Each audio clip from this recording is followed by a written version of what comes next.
Hi everyone. Before jumping into my sessions regarding Linux machines and Linux at all, I was thinking to teach you or just have a quick, introduction about networking as well, because anyway, it is very important to have basic knowledge about networking and specifically IP addresses. Uh, so feel free to skip these sessions if you're already familiar with networking basics, but it might be a bit of interesting for you as well, even if you are familiar with networks, because I'm going to talk about uh, layer one as well. I heard that uh, and seen in the industry that many people got many and lots of knowledge about networking, but their knowledge about layer one is not as uh, could be for a typical telco engineer. Since I was working as a telco engineer for a long time, I've got a good foundation knowledge about layer one as well. Okay, let's start with our uh, introduction. So this is the IP address, which is a very important part, and actually it's the main uh, aim of these sessions. And at the end of these sessions, I hope that everyone knows what our IP addresses are and how they are working, how you can have an IP address which is not overlapping with other IP addresses, and what are subnets, what are uh, prefixes, and what are subnet masks and stuff like that. So just to have a quick overview, uh, I was uh, thinking, okay, what is the most available networking device in any house and any apartment or home or whatever? And definitely it's a wireless router. So let's start with this wireless router, which I'm pretty sure most of you got one at your home. So this wireless, where this wireless router is getting its IP from, and for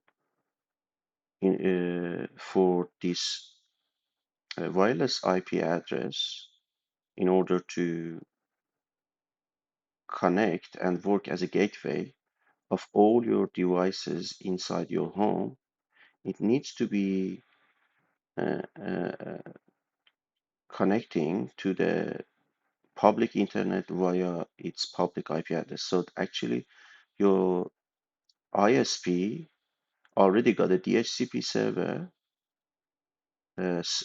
inside that, or a functioning as a DHCP server, and that DHCP server is assigning this IP address to your router, and then all your uh, internal networking devices like your uh, PC, and here I was showing a virtual machine because I'm going to teach you about Linux on a uh, virtual machine, which is spinned up on a virtual box. Uh, Everything is getting, in my actually network topology, it depends what type of topology you use, is getting the IP address from the embedded local DHCP server inside my wireless router. And this wireless router got this local gateway IP address of 192.168.1.1 itself, and it is assigning 192.168.1.5 to my PC. And uh, since I'm using bridging in my VirtualBox, it is assigning uh, same range of IP addresses uh, to my virtual machine as well. So all of these devices inside my home are able to connect each other because they are sitting in the same subnet, which is 192.168.1.0. Here it is the IP subnet 10/24, and this is the prefix number.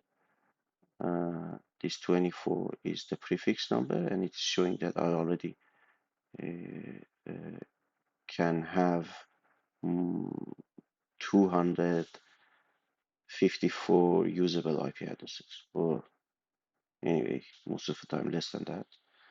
But okay, this is the first introduction about the IP addresses. And where is these IP addresses in my local PC?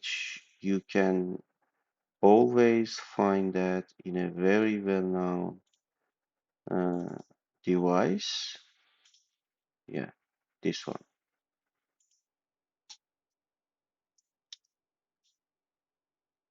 Yeah, this is my network interface, or a typical network interface, which you could see in your personal PC. It is embedded in your laptop, in your desktop, or it's just a typical one. I'm pretty sure that not all of them looks like this, but this is the network interface. And how you can uh, know what IP address is assigned to this network interface card in any machine is different, but for a typical Windows machine, all you need to do is just open up your CMD terminal.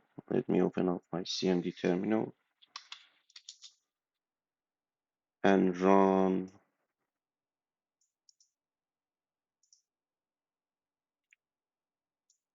Okay, here. Okay, if I just run ipconfig in my CMD terminal, I can see that, okay, this is my default gateway. I'm going to talk about IPv4, IP version 4. I believe that that's enough for now, but uh, it's always good to have enough knowledge about IPv6s as well. Honestly, the networking world is very large, and this is a very large discipline. So there is no end in networking. So uh, definitely, our aim is not to be a network engineer for these courses, but as a cybersecurity or DevSecOps engineer, the more knowledge you have about networks uh, is the more useful and interesting for recruiters. So not just recruiters, even you can solve a lot of issues, troubleshoot a lot of issues by having a vast knowledge about networking. And uh, I've seen a lot of, very successful DevSecOps engineer who got a very strong uh, background in networking as well. Uh, okay, you could see this is our default gateway. It is not 192.168.1.1, which I have shown in the picture. It's been changed to 01 for me. I cannot see my IP addresses, public IP addresses via this command, but there is a way to find your IP addresses as well, your public IP addresses as well. I'll show you later. So this is my IP address. This is my default gateway IP address, which is my router. This is my network interface card IP address. which is 192.168.0.5. Most of the time, you can even assign more IP addresses to your network interface card. But here, I just have this one. There is another virtual, I think, IP addresses here as well. I could see somewhere here. It is, yeah, it is V which is for my WSL. It's a kind of, embedded Linux machine inside uh, Windows 10, which I'm using most of the time. And it's got these virtual IP address, and the subnet is sub different. As you can see, it's /20, not /24. Well, you might ask, okay, why you are saying /20? Because it's just a number. I'll teach you later what are these numbers are referring to and how I can find out it is a /20 just by having a quick glance on that. Okay. Uh, I think that's enough for now. So we will talk about different layers of OSI in next session. Thank you.